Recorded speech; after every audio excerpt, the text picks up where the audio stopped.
There is something deeply strange about royal power that nobody tells you when you are a kid.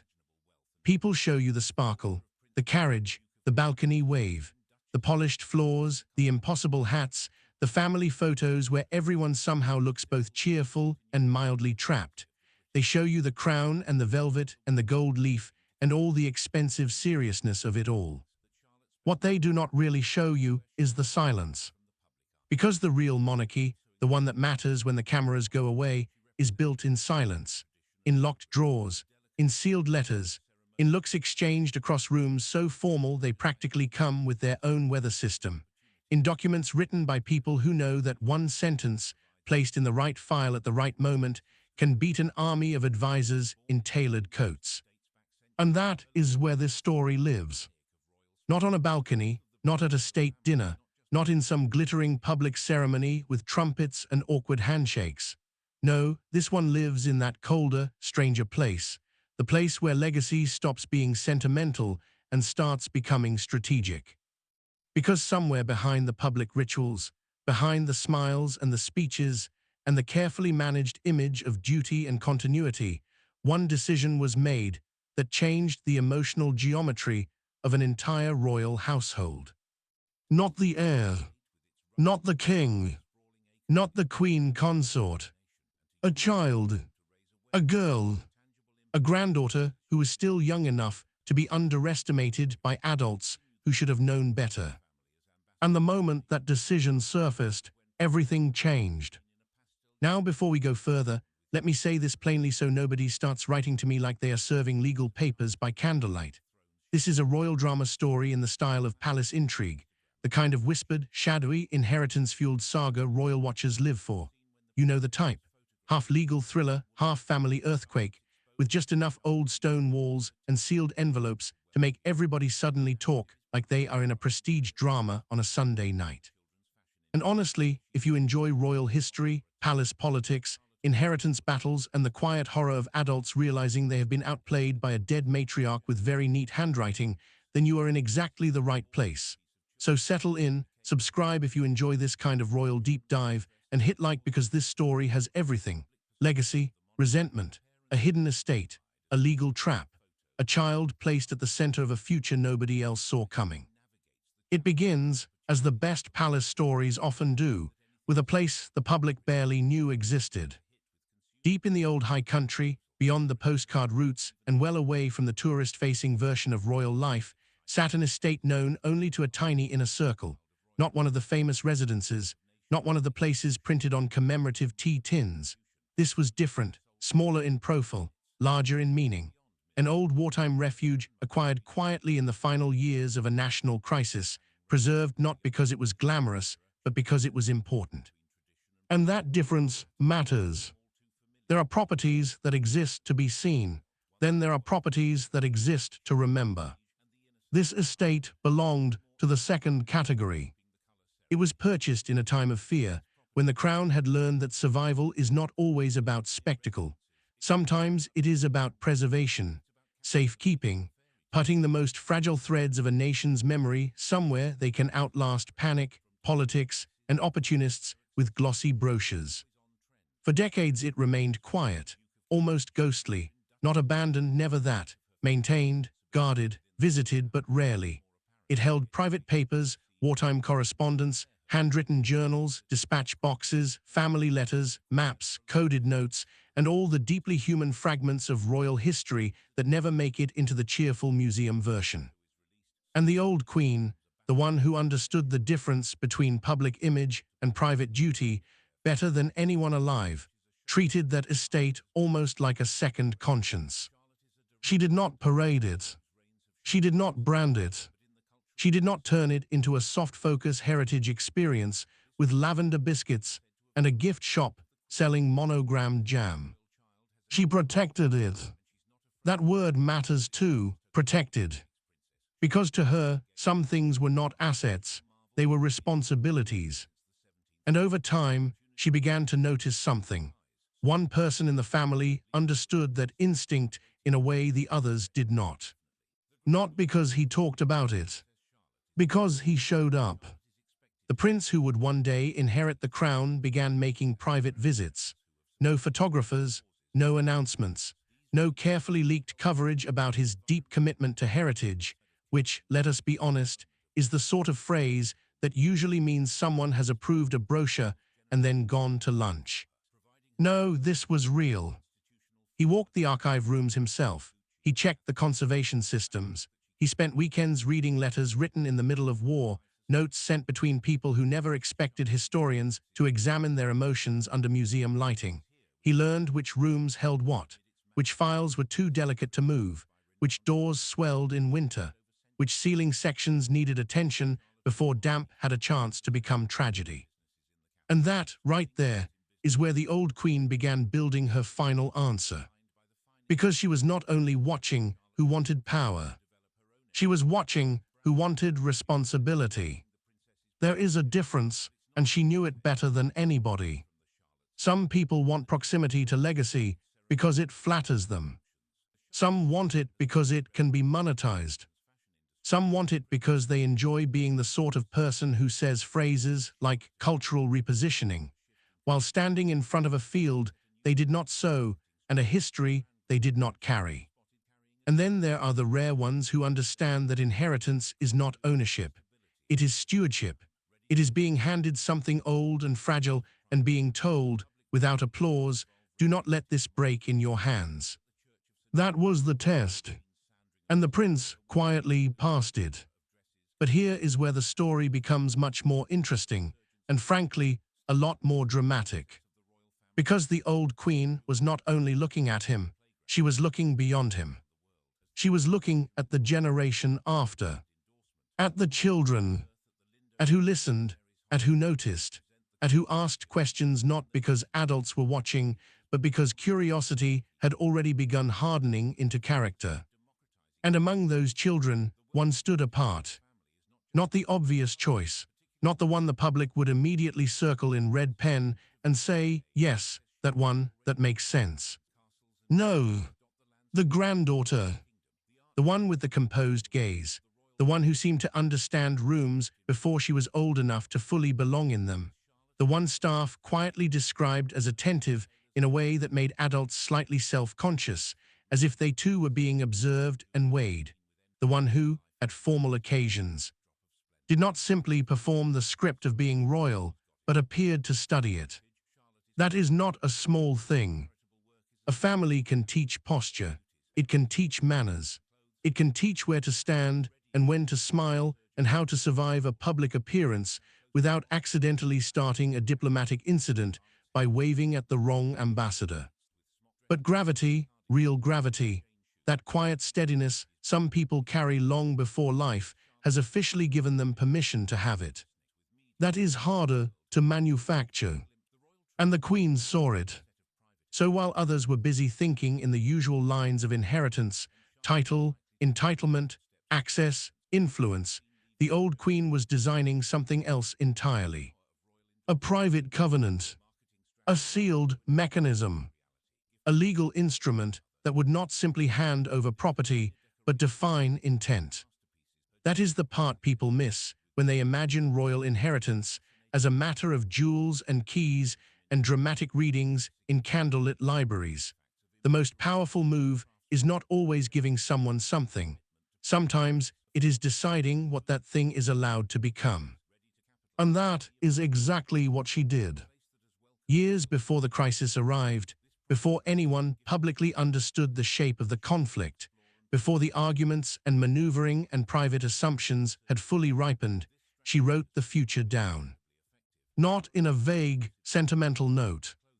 Not in some fluffy expression of grandmotherly hope. In legal language. Precise, cold, devastatingly calm. The estate would remain protected. It could not be transformed into a lifestyle venture, an exclusive retreat, a private membership experience, a curated luxury haven, or any of the other phrases ambitious adults invent when they want to turn memory into premium pricing. No commercial conversion. No brand exploitation. No cosmetic heritage enhancement that somehow always ends with valet parking and artisanal menus. And if you have ever watched powerful people discover that a door they assumed would open is actually locked from the inside, then you already know the next part. Somebody had plans. Of course they did. There is always somebody with plans. In this case, the quiet tension came from the Queen Consort's circle and more specifically from her son, who had spent the previous 2 years drifting ever closer to what he privately believed was a golden opportunity. Not officially, not openly, not with banners and signed declarations. No, much subtler than that.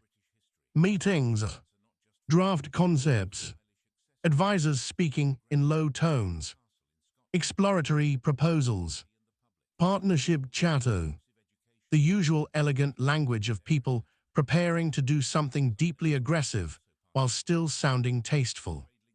The estate, in their imagination, was not a sanctuary, it was potential. A heritage destination, a private culinary retreat, an invitation-only escape for elite guests, a restoration project with prestige dining, ecological branding, high-end programming, discreet luxury, and just enough royal association to make wealthy people feel they were purchasing intimacy with history. You know the game. Take something sacred. Call it a legacy initiative. Add candles, linen, and imported strategic optimism. Then act offended when someone points out you are basically trying to sell tickets to someone else's memory. And here is the truly fascinating bit. They thought they had time. That is what makes palace overreach so interesting. It usually depends on one assumption, that the older generation, however formidable, either did not see the move coming or would not be around to stop it. But the old queen had seen it. Not in a dramatic confrontation, not in some fictional screaming match in a corridor while a footman quietly evaporates into the wallpaper. No, she saw it the way highly disciplined people see danger, early, quietly, without performance. So she built a response that would activate only when needed. This is the part of the story that turns from family drama into almost pure chess.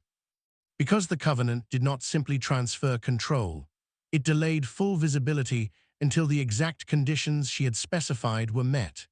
Meaning, the people circling the estate thought they were moving across open ground, when in reality, they were already walking through a field mapped years in advance.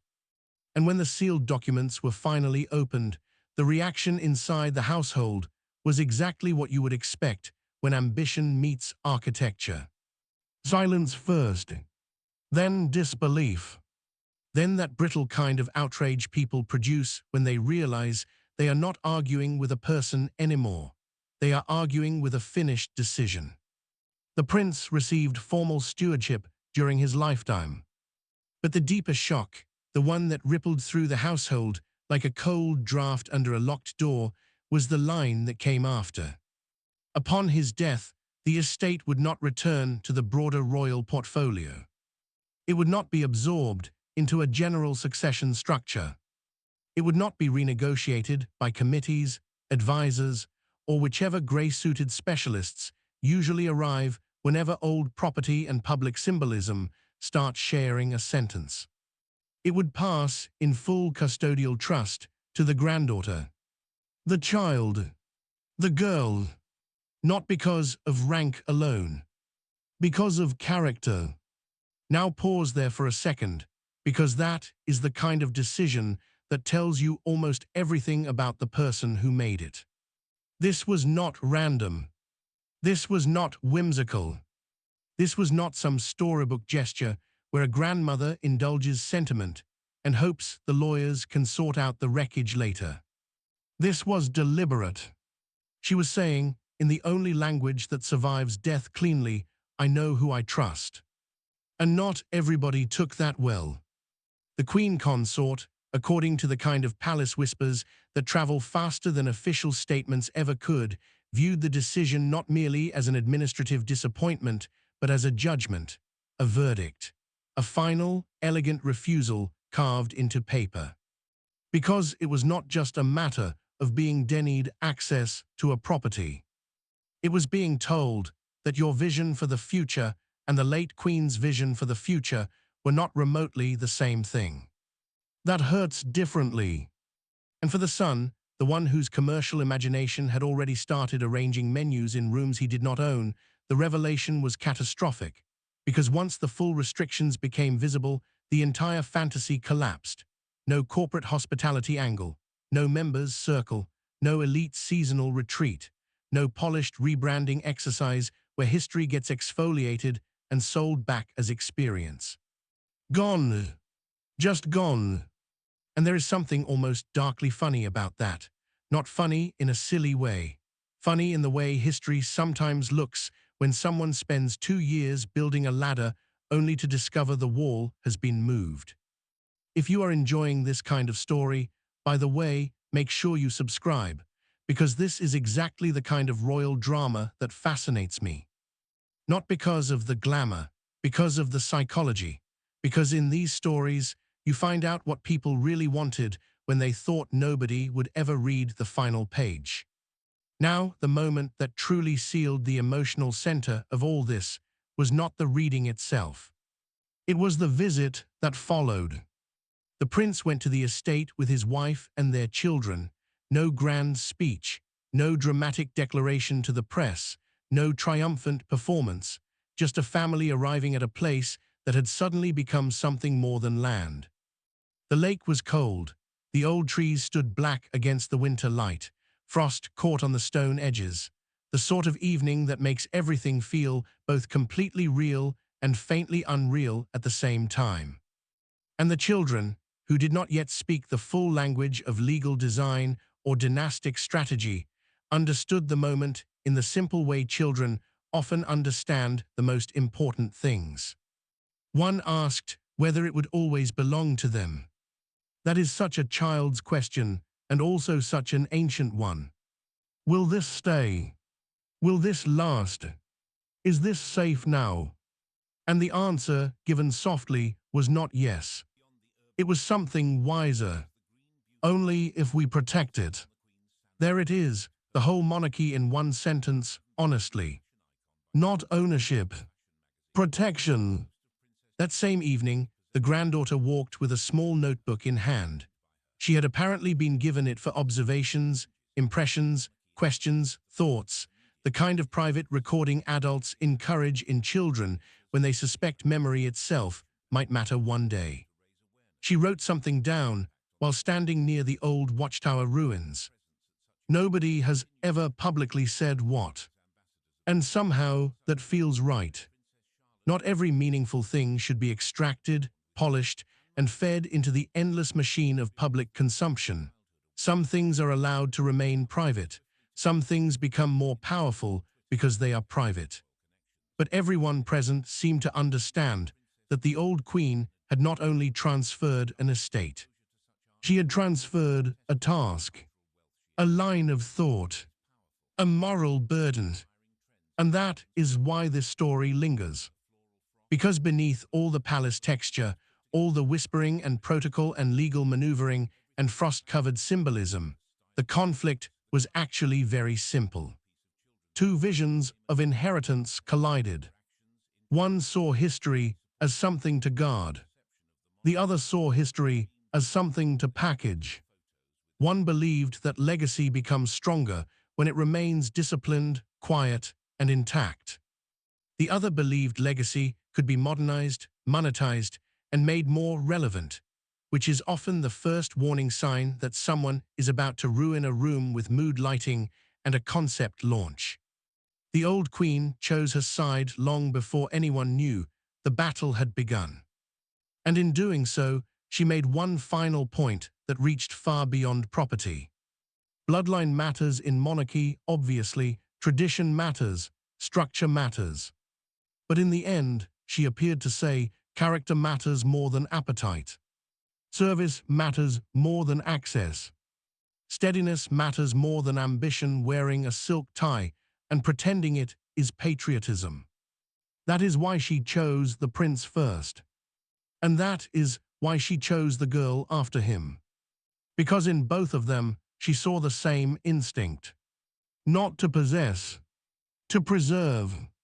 There is something almost moving about that, especially if you are one of those people who has spent years watching royal stories get flattened into clickbait. Affair, scandal, feud, appearance, body language, gossip, repeat. The constant churning little circus of it all. But every now and then, a deeper story appears. One about memory, duty, fear, foresight. The way older people sometimes make their most honest decisions only when they know they will not be there to explain them. And this was one of those stories. The son's business structures quietly dissolved. The advisory momentum evaporated. The mood in certain corners of the household reportedly turned glacial. Public language became careful, delicate, so neutral it practically came wrapped in cotton. Statements were issued that said almost nothing, which, in royal terms, is sometimes the loudest possible sound. The prince did not celebrate. That matters too. He did not strut around like a man who had won a duel. He signed the stewardship papers, he reviewed the charter, he returned to the work. That detail tells you everything. Because people who understand stewardship do not treat responsibility like a trophy, they treat it like a promise. And the girl, young as she was, became part of that promise. Not because she could yet carry its full weight alone, but because someone who had spent a lifetime reading people believed she one day would. Just sit with that for a moment. Imagine being a child and not fully understanding why the adults around you have suddenly become strange and quiet and careful. Imagine being told gently that one day this place, this hidden pocket of history, will be yours to protect, not to show off, not to exploit, not to bend into shape for applause or profit. To protect. That is a tremendous thing to place in a young person's future. It is also, in its own way, a profound act of faith. And I think that is why this story hooks people so deeply, especially royal watchers in the UK, viewers in the US who are fascinated by monarchy, because it feels both ancient and theatrical, and international audiences who understand family power struggles instantly, even if the rules and titles are unfamiliar. Because strip away the palaces and protocol, and the emotional core is universal. A grandmother looked at her family and asked herself a final question. Who will keep the things safe? Not who will smile beside it. Not who will market it. Not who will benefit most loudly from being associated with it. Who will keep it safe? And her answer was not the answer many people expected. That, more than anything, is what made it unforgettable. So when people say crowns come with privilege, yes, of course they do. But they also come with this. With archives nobody sees. With private loyalties. With duties that cannot be posted, monetized, or waved from a balcony. With children being shaped, quietly, by expectations far older than they are. With old women writing future battles into legal language, because they know exactly what human nature does when wealth, history, and wounded pride enter the same room. And with promises. Always promises. Some spoken. Some signed. Some sealed away until the exact right winter morning, when the sunlight hits the hedges and a family discovers that the dead have, once again, arranged the living. And that might be the most royal thing of all. Not the jewels, not the titles, not the pageantry, the endurance of intention, the ability of one disciplined mind to reach across time and say, no, not that way, this way. Protected. If you were standing in that room when the covenant was read, I honestly think you would have felt it, not just the shock, the clarity, the sense that a line had been drawn by someone who already knew every argument that would follow. And maybe that is why the ending of this story feels less like victory and more like inheritance in its truest, heaviest form. The prince got stewardship. The girl got the future. And everyone else got an answer. Not a loud one, a final one. So tell me what you think. Did the old queen make the right choice? Was choosing the quiet protector over the eager inheritor the only way this story could ever end? And do you think children raised around institutions like that can feel the weight of history earlier than the rest of us ever realize? Drop your thoughts in the comments because I really want to know where you land on this one. And if you enjoy these deep, dramatic royal stories where legacy, psychology, and quiet power all collide, stay close. There are always more layers than the official version admits. Thank you for being here.